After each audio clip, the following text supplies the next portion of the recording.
Hi, my name's Joe Walston and I'm the head of the Wildlife Conservation Society Global, and we work in around 60 countries around the world to protect wildlife and wild places. And I'm here now with Chris Packham. Hi Chris. Hi, good morning. So one of the great challenges, of course, is that if we want fully functioning ecosystems, these land and seascapes that are doing most for nature, but also for people, we need everything in place. We need good governance, we need good laws, we need good, strong community engagement and support, and we need economic activities that support these areas. So IBIS rice for us in the northern plains of Cambodia is one of the keystone elements of being able to create these strong landscapes, working with the local farmers to not only produce economic output and returns for them, but in a way that supports nature rather than degrades it. And this is at the heart of why IBIS rice is such an important key element for conservation. What I like about IBIS rice is the pragmatism that you speak about. I mean, the business model is that underpins it all, keeping the money in Cambodia to the last possible moment, rather than that rice passing through various distributors, packagers, brands, etc., where each one has to make a profit. If you keep the money in the country until it's exported, then all of that profit can go into the not-for-profit, which is IBIS rice, and therefore it can go to those farmers. And paying them a premium of 75% in 2022 means that you're putting money into their pockets and they're seeing a direct return for their input, not poaching, not clear felling those forests, not doing any burning, organic. And this, therefore, to them is an instantaneous economic success. Lifts the quality of life for them, plus, of course, ensures them a long-term sustainable future because they're in an ecosystem where there's a balance which is being monitored and maintained. I mean, isn't that a win, I don't know how many wins? You know, as an ecologist, that these birds and these other species, they roam around. They utilise different seasonal areas across the country, even sometimes across international borders. So what is your hope in terms of the scaling of something like IBIS rice? I think we face exactly the same problem here in the UK. We go to enormous lengths, to look after migrant birds. We're sat here listening to reed warblers. They're not a British bird. They've spent their winters in Africa. There are problems in Africa. And I think that what we've got to do is communicate the small planet scenario to as many people as possible and join up those projects. And if we can demonstrate in places like Cambodia and many of the other countries where you work that this type of on-the-ground community-focused conservation, putting effort and energies into those communities to reconnect them with nature in a way which is sustainable, if that model works, then that's the model that we need to roll out in this country. But I've got to say, it's probably working better on the plains of Cambodia than it is on the plains of East Anglia in the UK. So it's all about getting the method right. And let's face it, when the method is right, everyone benefits. The community benefits, the company benefits economically, and ecology benefits too.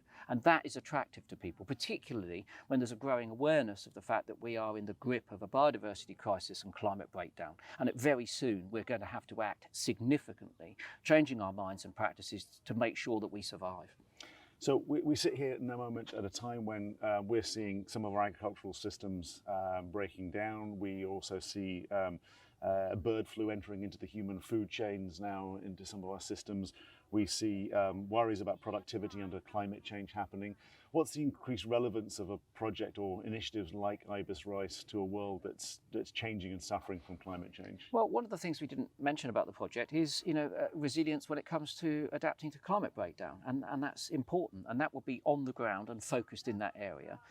There's one rice crop a year, and it's dependent on the rain, so it's not through irrigated multiple crops of rice. But of course those rains are less predictable, and we've just had the wettest ever winter here in the UK, and it's had a significant impact on the crops out in the fields here.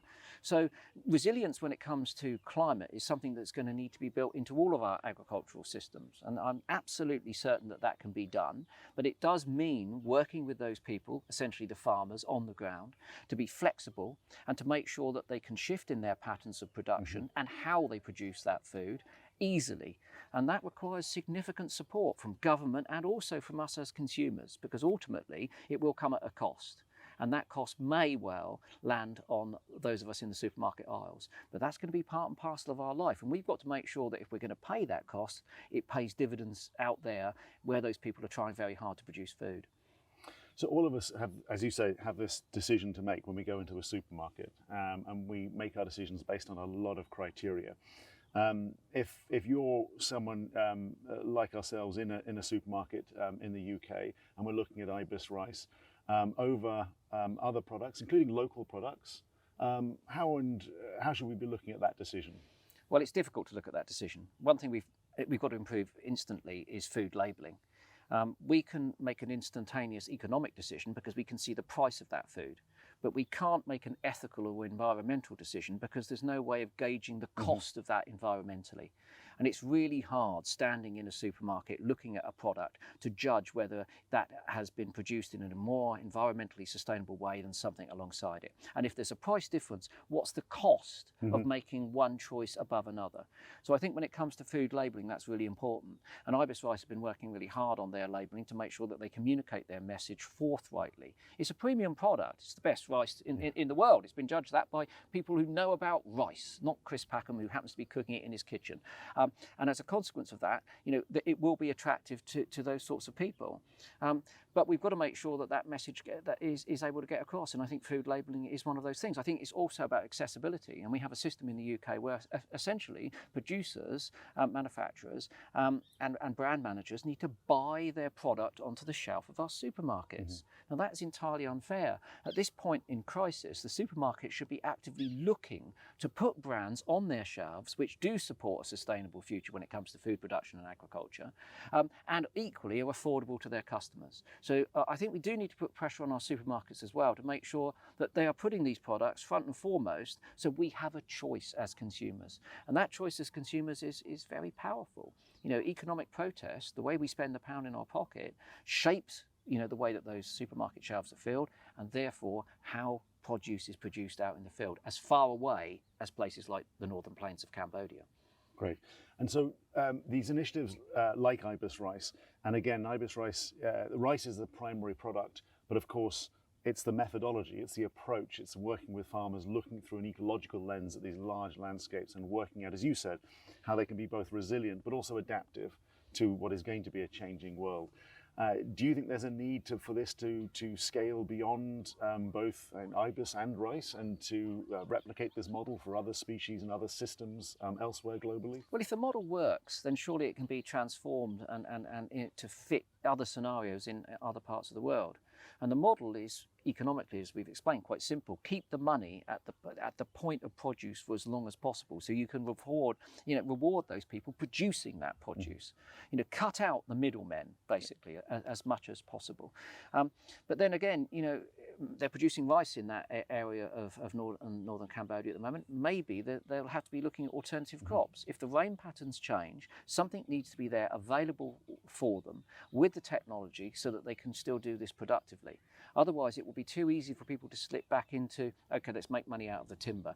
We're short of food, things are tough, we've got to poach those wild animals. I mean, ultimately here we're talking about, people who need to prosper, not just survive.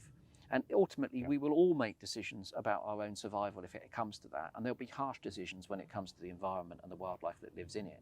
So, yeah, I think you're right. And I think that there are clear parallels between, inventive, imaginative projects which have been perfected, tried and tested, like the IBIS Rice model, and the way that we've approached conservation.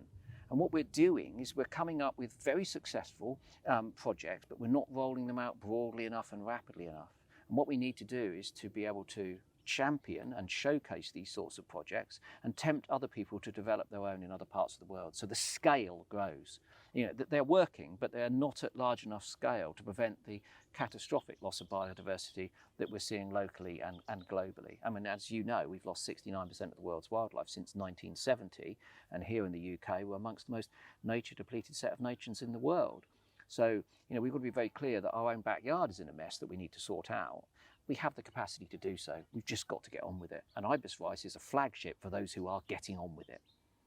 So one of the challenges, again, we all face is that we're all a little bit weary of some sort of greenwashing of products and issues and projects and initiatives that claim to save the world, but then are not.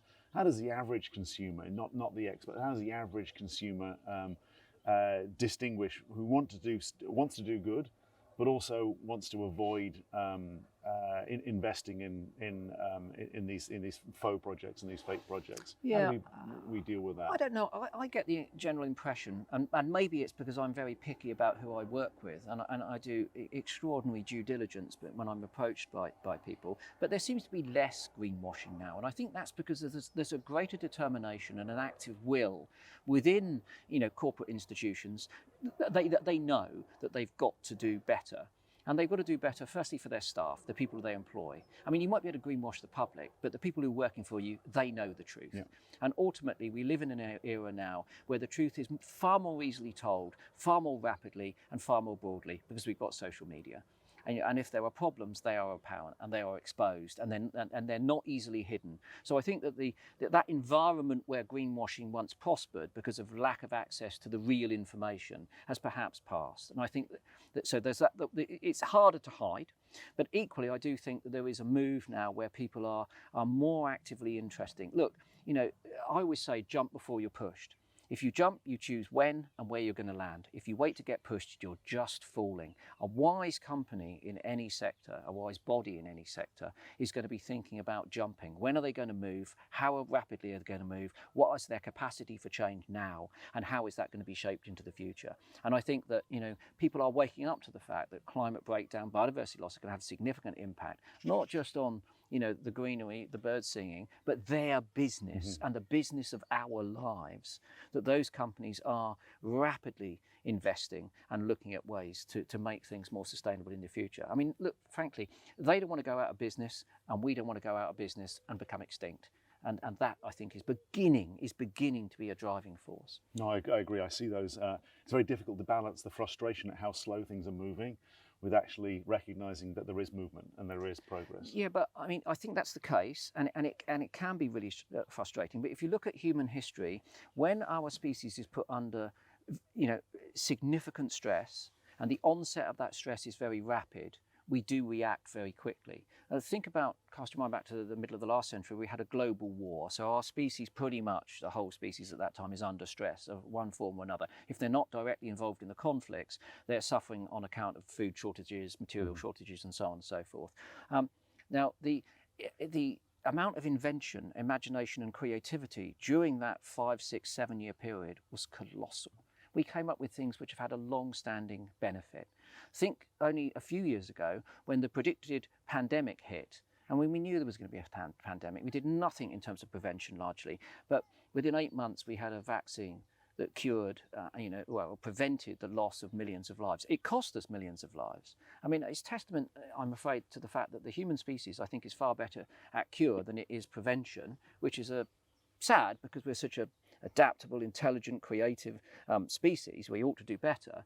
But I think that the closer we get to that tipping point, the more and more people will start to act. And when we do get to that critical tipping point, let's face it, we've got things like the models for IBIS Rice and many other things scattered throughout conservation and environmental care that we can instantaneously roll out. And I think we will roll them out. Our job at the moment is just to keep enough going, enough alive, so that when they're rolled out, there's something to rebuild. So this is a fascinating area because you refer to tipping point in the same way as I refer to the bottleneck to breakthrough. This point at which the conditions for whatever we manage to save of nature and get through will not just be a memory of what nature once was, but the progenitor of a recovery of nature. Is that how you see it? Yeah, very much so. Very much so. I think that we will lose things tragically, and that will be a sad indictment to our generation's lack of activity and a lack of that sense of urgency. But new things will happen. I mean, we look back, and I think one of the handicaps of conservation per se is that there is the road's tinted glasses. We like to package little things up as nature reserves, little packets of the past, and we worship them because things were better then. But we need a new better. Yeah. We need to rebuild different biodiversities, different components of species which fit a new world, which is under the stress of climate breakdown and has been, damaged by biodiversity loss. But that doesn't mean that it can't prosper in the future, and it can't be beautiful and functional. And that's what we've got to aim for. We've got to be less precious and more pragmatic. I think that's such a key point, the understanding that nature has always been a dynamic and evolutionary driven process as much as anything. And to imagine nature as static and therefore conserving the static is a failure of imagination. Yeah, and particularly over the last 150,000 years, when you think what we did to the mammalian megafauna, and then we deforested large parts of the, 14,000 years ago, we get agriculture, we begin to settle, we start cutting everything down, we start, putting crops in the ground. We've been through any number of agricultural revolutions, the worst, the last one, the chemical revolution, which has done so much damage. But now, we've taken stock of all of that, and we can renew our thinking. And I think, yes, things won't be the same. They haven't been the same for the last 150,000 years. Yeah. But we can, at a point that we've not had before, look forward to things actually being better. Yeah. The trouble is that you and I and everyone of our ilk is just waiting for that bottleneck and waiting for that tipping point. And the tragedy is, I think that we're going to need to hurt first, because that's the way that we respond as a species. Yeah. We unfortunately need a global war. We need a global pandemic. I mean, let's face it. We have aircraft flying over us today. Within weeks of that, the skies were silent. We can act when we need to. And I think when everyone realises we need to, because climate breakdown, biodiversity loss has hit home, then we will act. I just hope it's sooner rather than later. And our victory will ultimately come when that tipping point, that breakthrough has occurred, and we will be able to look back and say, because of our choices, because of what we consume, because of our actions, that we got a little bit of that nature through that bottleneck to that breakthrough. Well, is that our imagined legacy, that at some point in the future people will look back to our generations and say, okay, they didn't do enough, rapidly enough and broadly enough, but at least they kept things going. They came up with models to protect enough of the Earth's life, to look after, begin to look after its soil so it could actually produce food, and its seas. And ultimately, if it didn't do it, it developed the science and the technologies and the means to be able to do it when the time came. And I mean, I would rather be in a different position. I would rather be in a position where we were romping through all of that success now. Yeah. So our legacy would be remembered. We would be remembered as outright champions when it came to recovery. But maybe that's not the way it is. And we have to therefore build platforms and foundations for new generations to do the work that we, albeit would like to do now, but we need to ensure that they can do that immediately if they're called upon in the future. We are going to take the northern plains of Cambodia, and we're going to try and get it through this bottleneck to this breakthrough or tipping point, as you describe it. IBIS rice is a key element of succeeding in being able to do that equitably and efficiently and effectively. So you got one last message to someone who's in a shop, in a supermarket in the UK, and they're looking at this product in their hand, and they say, and if you could speak to them at that point, what would you say? I'd say that you have the capacity to buy a little bit of hope for your future and that of your children and grandchildren. It may be hope that you'll never see, you'll never go to northern Cambodia. Northern Cambodia may look very different by the time your grandchildren reach any degree of maturity. But ultimately, you're making an investment with your purchase. You're not just buying something to eat, you're making an investment. And if you care about the future for yourself and for your grandchildren, then make that investment. Chris, one of the things I struggle with is the issue about industrial agriculture, both as it's done so much good for the world in driving down food prices and helping people move out of poverty, and yet the extraordinary impact it's had in the destruction of nature and still does today. One of the facts that, again, I often use is that more than 80% of our agricultural land is used to produce less than 20% of our food. And that's predominantly because of animal agriculture, especially beef and the beef industry and the products that need to go into that. How do you see this issue yourself, and what decisions do you think we can make to improve? Well, we have to make some pretty drastic decisions. The stats that you quote are accurate, and we know that it's not sustainable. And I mean, I think that we can look back in recent history and say that yes, there were advantageous developments on account of that animal agriculture, and you mentioned food poverty and so on and so forth. But look, the world is not a static place. We've got a larger population, we've got less wildlife, we've got less land available now for agriculture in terms of new land. And if we take that, then it's more biodiversity loss. So what we need to do is increase the efficiency of the way that we use the land that we've got, and make sure that we're using that land in a sustainable way. That means looking after soils.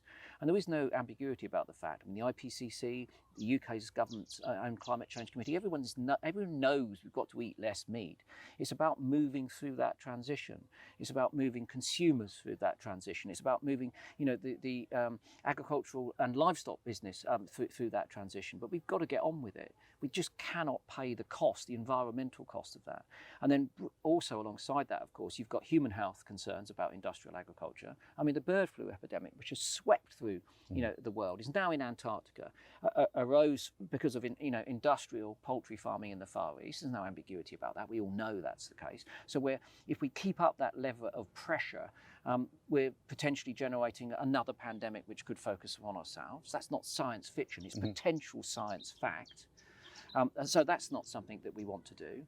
And then, of course, inherently there are animal welfare issues, and they concern a lot of people, particularly younger people. That's part of their decision-making process when they're choosing how much meat to eat or which meat to eat. That needs to come into that equation. And now that we've got alternative technologies, we've got lab-grown meat. So there are many reasons why we need to be starting to move away from that. And that transition is going to require patience, because not everyone's going to move at the same speed or start at the same time. And it's going to require kindness. There are livestock industries which are benefiting biodiversity at this point in time. If we cut them out overnight, that's counterproductive to ourselves. But one thing is clear. We need to make sure that our governments are leading, the world's peoples through a period where we're going to be, to a period where we're eating a lot less meat. We just cannot afford it ecologically to be doing that. And we're up against very powerful vested interests. They're pushing back as hard as they possibly can against the plant-based protein side of things. But ultimately, they will lose, because we will have to change. So why not, instead of resist, why not cooperate and communicate and come up with creative ways of making that transition as productive, as profitable, and as easy for as many people as possible?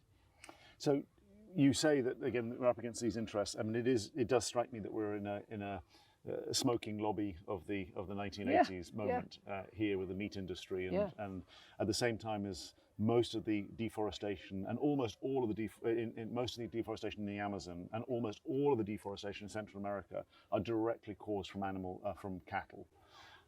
And yet we are up against a lobby that is putting millions of dollars into misinformation and distraction away from these core issues. What can we do?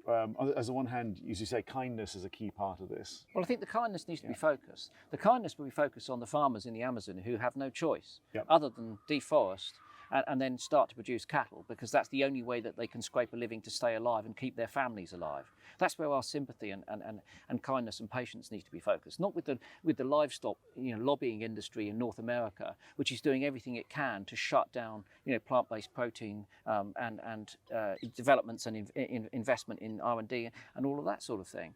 So no, we need to be tough with those people. We need to stand up to them. That's why the protest movement is really important. That's our job. Our job is to, identify the mischief, point that mischief out, and critically make sure that we identify an alternative. It's all very well ringing the alarm bell, but you've got to make sure that you offer that alternative to people. Otherwise, you just disempower them and disenfranchise them, and they feel lost and hopeless. But ultimately, we do have those alternatives. We've just got to make sure that we identify them. But it's not just about the livestock industry and their lobbying body. It's about governments. They're in the pockets of government too, and vice versa. And a consequence of that, we need to be pushing back. And we will be doing that in the next few months. My colleagues and I have got a campaign that will be rolling. There's a potential legal action that we're taking here. And these will just be flagship, symbolic things to raise public awareness of the fact that we're being conned. We don't need to eat this much meat. We can't afford it, either economically or environmentally, and we have to change. And it's important to keep those conversations in the public domain, and that's why we have to make a noise about it. In our mantra, we have to shout above their noise. And we can do so if we are creative and imaginative in terms of the way that we protest. So describe a world. At the moment, we spend about $700 billion in subsidies. We subsidize destructive agricultural systems. For a moment, describe a world where those subsidies are actually going into both plant-based and nature-positive agricultural systems, what would that end up looking like? Well, let's look at the systems that we have here in the UK. So essentially we have environmental stewardship schemes, which are subsidies which are paid to our farmers to effectively farm wildlife or allow wildlife to prosper on their farms. They're two-tiered. We have higher and lower. Lower don't work at all. Mm-hmm. They just don't work. I mean, all the data is there to show they don't work. Higher do work. But only 21% of our farmers are engaged in higher level stewardship schemes. Well, 21 because it's voluntary. Well, forget voluntary, it's got to be mandatory. We don't have time for voluntary anymore. Those farmers that volunteer to do that do so because they've a keen interest in making sure that their farms are healthy and that the wildlife that is on their, potentially on their farms is healthy. But that's only 21% of them. That's not enough to make the difference. We're still seeing significant slides in farmland birds, insects, so on and so forth. The second thing is that those schemes are not flexible enough for the farmers to be able to implement them on their farms. So they're centrally prescribed schemes, which may not fit for the soil or the shade or the humidity or the water content or whatever it happens to be. We've got to make sure that the farmers who know their land and know how to produce food on their lands have the capacity to integrate those. They've got to be also properly paid, and they've got to be paid on time. Farmers are under a tremendous stress when it comes to margins on the food that they're producing. So we've got to make sure that they're able to do that. So again, I think this is again working far more closely at local level with our food producers to make sure they're properly rewarded and have the flexibility to do what they can do. Mm-hmm. And that would make a very significant difference. And I mean, is it going to cost the public? Are we going to have to shell out more money for that? Well, I would argue not, because there are quite a few farm subsidies that we're paying to farmers which are entirely unproductive. We're basically, as farmers tell me themselves, we're basically paying for bad farmers to remain in business. And the farming fraternity, as in any other industry, don't like people who are not doing the business properly being supported unnecessarily. Yeah. So reshaping those subsidies and retargeting and giving that flexibility and making sure that they're paid on time so farmers aren't running overdrafts to do the work is really important. Yeah, we need farmers, we need food production systems, we just need that to change, and subsidies and government decisions are a key element in being able to drive that. Yeah, and I think also there's a public perception thing. I mean, there's a thing in the UK, I mean, in many parts of the world, you know, conservationists can sometimes be seen to be the enemies of farmers. But firstly, I'd like to say we're never the enemies of farmers. We might sometimes be the enemy of farming policies, and that's not farmers. They invariably don't set those farming policies. The other thing is that we need to show more active support for them, and that means not rushing down to the supermarket and buying cheap produce that's been produced with poor welfare standards and poor environmental standards from overseas, and basically pricing our own farmers out of work. That doesn't work. We've got to show proactive support on our doorsteps for the people producing our food. Chris, thank you so much for that. That was fantastic. That was, in many ways, I think, being able to understand, as I do, what IBIS Rice is doing, but understanding how that fits into the decisions we make locally, into the global environmental picture, and actually how optimistic we can be that if we get these things right, if we work with farmers like we're doing in northern Cambodia, how also we can transplant these ideas globally to where we're also, nature and farming is sometimes in conflict, and how we can avoid and get around that conflict. But ultimately, I'm very proud that you've chosen to support IBIS Rice and be an ambassador for IBIS Rice, because, again, from our perspective, we're deeply proud of what we've achieved and what we're going to achieve.